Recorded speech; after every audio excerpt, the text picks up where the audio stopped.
Welcome everybody to the ATS Advanced Selling Skills program. Today we will be reviewing the needs analysis process. Now, as many of you would be aware from the time that you spent with us in the classroom, when we covered the needs analysis, there are some key points that we need to remember. The first key point we need to think about is that all roads really lead back to the needs analysis.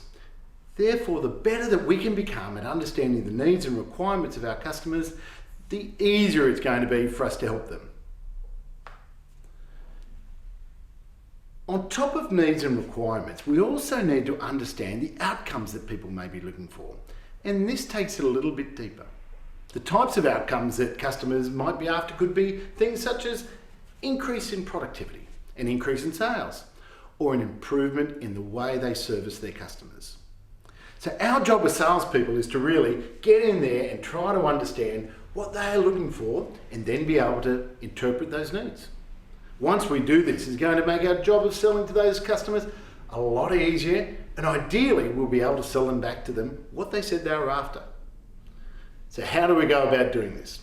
Of course, as we sat together in the classroom last time, we went through all of the different types of questioning techniques. So today we just are going to refresh your mind on those 4 key questioning types. The first type of questioning we looked at was an open question. I'm sure you will recall that. And they begin with words like what, when, who, where, how, why, and tell me. All fairly basic things and all designed to get more information from the customer.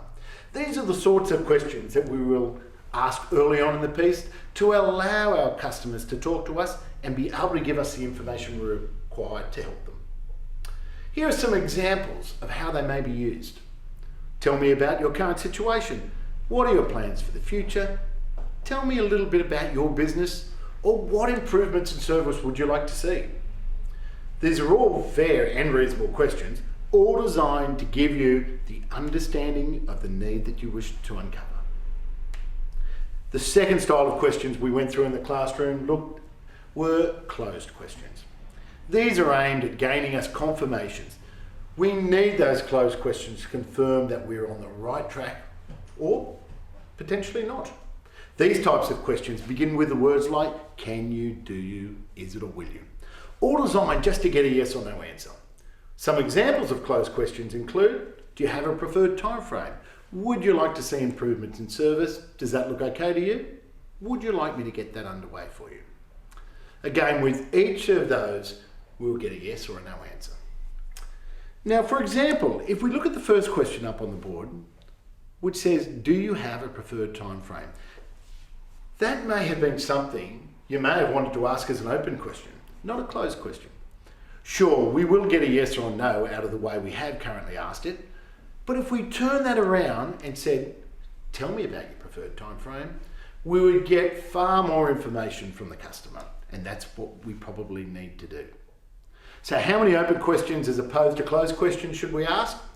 The ratio is about 3 or 4 to 1. So think about some of the closed questions you ask and really make sure that it should be a closed question, not an open question. Now, the third type of questioning that we use is the rephrasing of a question.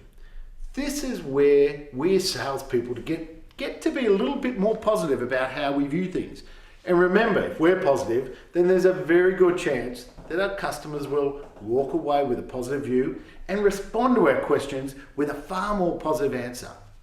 So this is where we put a slightly different spin onto what they may have said to us. Our question may start with, so in other words, if I understand you correctly, or am I correct in saying? A good example, as you can see up on the board, is if someone said to us, we are happy with our current supplier. In many cases, what many salespeople would often do when they get that response is leave. We presume that they are happy, so we don't continue. However, if we put our positive hats on and look at this in the right way, there are some great opportunities in there. Logically, if someone is happy with their current supplier, why would they move? Well, as you can see from our response here, just so I'm clear, are you saying you'd only consider moving to somebody else if you were convinced you were going to be happier and it was worthwhile changing? Is that correct? So what we're really saying to the person is, you would consider changing if you were going to be happier. Is that right? It's just a different way of viewing things. Again, if we're positive, hopefully the customers will see that and we will get a positive answer to the question and keep the needs analysis running. The last style of questions that we're going to look at today is the directive question. This is where you may be in a meeting with someone and the phone rings and they're talking for 2 or 3 minutes. And you need to bring them back on track. So we need to direct them back to where we wanted them to go. Or they may have given us a very long-winded answer that went on for 1 or 2 minutes. And we need to drag them back. So again, you might say things like, previously we spoke about, earlier you said before such and such. All designed just to get them back onto the conversation and back to where we need them to go.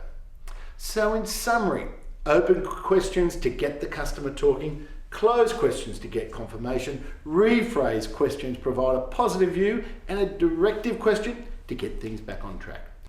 Remember the old saying, it is better to be interested than interesting. Make sure you remember the needs analysis is much about listening to our customers' answers as it is asking questions. What I'd now like you to do is pull out the questions that we collaborated when we got together last time. The 15 open questions. And I'd like you to get into groups of 2 or 3 and just do a role play for 6 or 7 minutes each with the person next to you. Get some feedback and just keep practicing those questions. Thanks for your time today, and we look forward to seeing you in the next section. Remember, if you don't change anything, nothing will change.